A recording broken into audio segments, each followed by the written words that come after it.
amazina ni Tujyamira Precious ndi mu Spring Studios ezirashanjirwa rwa Karaba. Urashanga ha namba zitu 0706826557. Muramagwiriza twenda kugamba ha parenting.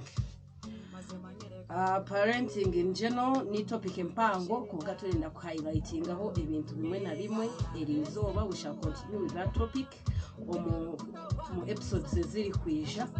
So it is I'm just highlighting ndenda kugamba byinji ko kandi nda kubaha highlights abi turabe turagambaho mu episodes ziri kwisha.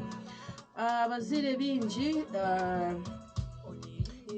turemigwe parenting ningo kureberera abana habwo kugira ngo twine emirimo turakora and iratwara ubwire bwinji bwitu.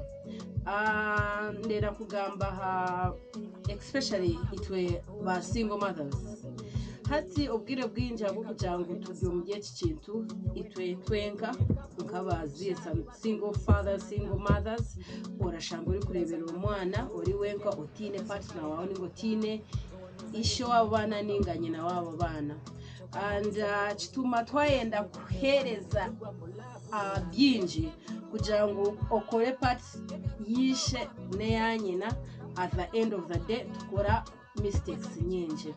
Abantu binji turashira kutekereza ngo kuhereza munonga abana kibakushaba every time umwana yakushya mami ndende ki daddy ndende ki you just have to buy it otatekerize ngo what am I teaching them hakuba okwegesa abana ngo cyukujaburisha uraboyine.